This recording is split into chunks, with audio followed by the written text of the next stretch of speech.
Bonjour à toi. Si tu lis ces lignes, c'est que tu traverses une période difficile, une tempête, un ouragan silencieux qui dévaste ton monde intérieur. Tu viens de perdre quelqu'un que tu aimais, une personne qui comptait pour toi. Tu ressens peut-être un vide immense, une douleur brutale, un sentiment d'injustice, d'abandon, de rejet. Tu ressens peut-être la peur de l'avenir, la perte de repères, cette impression que plus rien ne sera jamais comme avant. Et tu sais quoi? C'est normal, c'est humain. La douleur de la perte est une des expériences les plus universelles et les plus difficiles que nous pouvons traverser. Mais c'est aussi l'une des plus transformatrices. Cette épreuve n'est pas la fin, elle est une étape, une page, pas le livre, un chapitre, pas la conclusion. Je veux te parler, pas comme quelqu'un qui te regarde de loin avec des conseils froids et génériques. Je veux te parler comme un ami, comme quelqu'un qui a traversé ses propres tempêtes, ses propres nuits sans sommeil, ses propres déchirements. Quelqu'un qui s'est retrouvé, les mains tremblantes mais le regard déterminé. Quelqu'un qui croit en toi, même si aujourd'hui toi, tu n'y crois plus. Laisse-moi te rappeler une vérité fondamentale. Tu es plus fort que tu ne le crois. La douleur que tu ressens aujourd'hui n'est pas une preuve de faiblesse, elle est une preuve d'amour. Tu as aimé, tu t'es investi, tu as cru, et c'est tout à ton honneur. Les gens qui ressentent intensément sont ceux qui vivent intensément. Mais maintenant, tu as un choix à faire. Tu peux te laisser engloutir par la tristesse, te réfugier dans la nostalgie, t'enfermer dans le passé, ressasser les souvenirs, les regrets, les si j'avais su. Ou bien, tu peux décider de reprendre ta vie en main, de transformer cette douleur en une force, de renaître de tes cendres. Je ne te dirai jamais que ce sera facile, mais je te promets que ce sera possible. Le bonheur que tu cherches, il n'est pas derrière toi, il est devant. Oui, il y aura encore des jours gris, oui, il y aura des matins où te lever sera difficile, mais chaque pas que tu feras dans la direction de ta reconstruction sera une victoire. Chaque sourire arraché à la douleur sera une conquête. Chaque respiration consciente sera un acte de courage. Souviens-toi de ceci, la personne que tu dois maintenant aimer, protéger et écouter, c'est toi.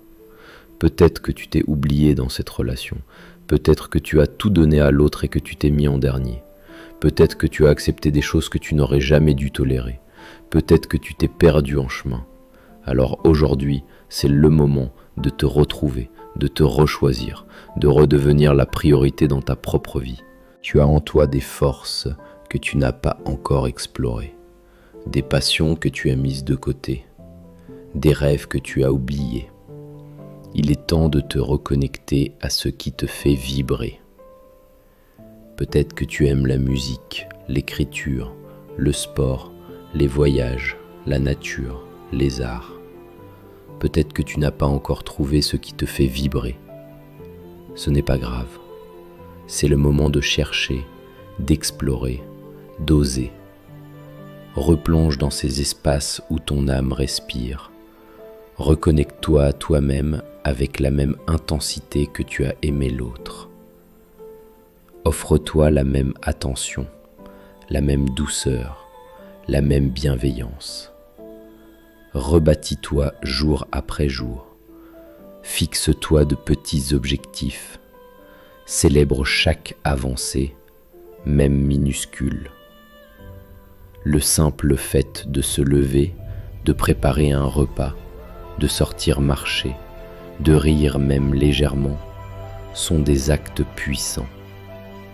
Sois patient avec toi, sois indulgent, ne te compare pas. Ta guérison, ton chemin, ton rythme n'appartiennent qu'à toi. Parfois écris, prends un cahier, note ce que tu ressens, ce que tu penses, ce que tu souhaites. Mets des mots sur ta douleur. L'écriture est une médecine. C'est un miroir où tu peux te voir avec clarté. Écris tes colères, tes regrets, tes espoirs. Écris ce que tu n'as jamais osé dire. Libère-toi. Fais aussi de la place à ton corps. La douleur émotionnelle s'imprime dans tes muscles, dans ta respiration, dans ta posture. Bouge, danse, cours, pratique un sport. Va te promener dans la nature. Respire. Le mouvement guérit. Il permet de relâcher ce que les mots ne peuvent pas toujours exprimer. Prends soin de ton entourage.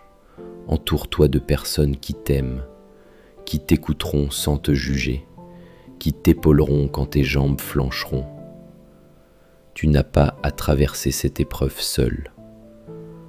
Demande de l'aide quand tu en ressens le besoin. Il n'y a aucune honte à avoir besoin des autres. La force, c'est aussi savoir tendre la main. Sache que le chagrin n'est pas une ligne droite. Parfois tu te sentiras fort, parfois tu retomberas, et c'est normal. Ce sont des vagues, laisse-les passer, laisse-toi traverser par elles sans te juger.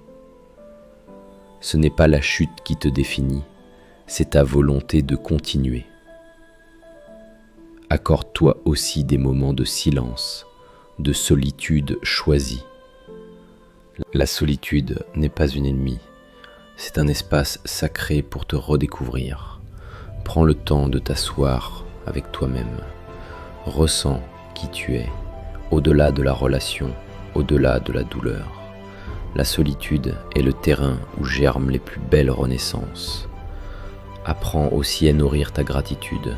Chaque jour, trouve 3 choses pour lesquelles tu peux être reconnaissant. Même les plus petites, un rayon de soleil, un sourire reçu, un bon repas. La gratitude transforme le regard, elle déplace l'attention de ce qui manque vers ce qui existe encore. Lis, inspire-toi de ceux qui sont passés par des chemins sombres et qui en sont sortis plus grands. Les livres sont des compagnons de route, ils ouvrent des perspectives, ils nourrissent l'âme. Cherche des histoires de résilience, de reconstruction, d'amour retrouvé, d'espoir réinventé. Autorise-toi à rêver à nouveau.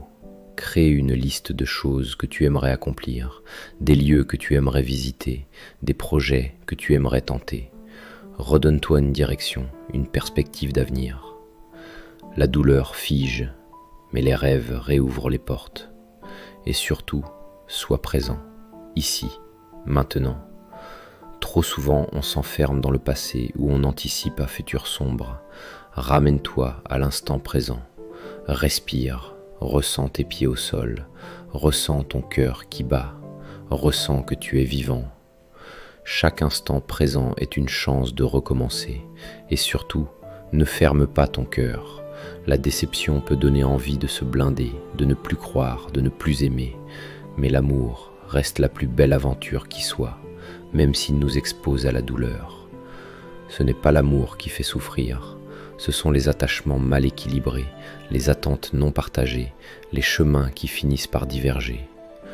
Quand tu seras prêt, quand tu t'aimeras assez pour ne plus chercher à être comblé par l'autre, l'amour reviendra. Et cette fois, ce sera un amour plus sain, plus libre, plus équilibré. Un amour qui ne te détruira pas, qui ne te dépossédera pas, parce que tu te connaîtras mieux, parce que tu ne te perdras plus. Tu retrouveras le sourire, tu retrouveras la joie, et un jour, sans même t'en rendre compte, tu croiseras ton reflet dans un miroir et tu verras quelqu'un de plus fort, de plus libre, de plus serein, quelqu'un qui aura appris, grandi et aimé à nouveau, quelqu'un qui se choisira toujours, d'abord et avant tout. La fin d'une histoire n'est jamais la fin de ton histoire. Ta vie est un roman aux 1000 chapitres. Ce n'est pas une rupture qui définit ton bonheur. C'est la façon dont tu te relèves, dont tu apprends à danser sous la pluie, dont tu choisis de t'aimer plus fort que jamais. Tu es le héros de ta vie. Et les héros, parfois, doivent traverser des épreuves pour découvrir leur vraie grandeur. Je crois en toi. Relève-toi. Avance. Pas à pas. Un souffle après l'autre. Un jour à la fois. Le soleil revient toujours après la tempête. Et toi, tu te relèveras, plus fort, plus lumineux, plus vivant que jamais.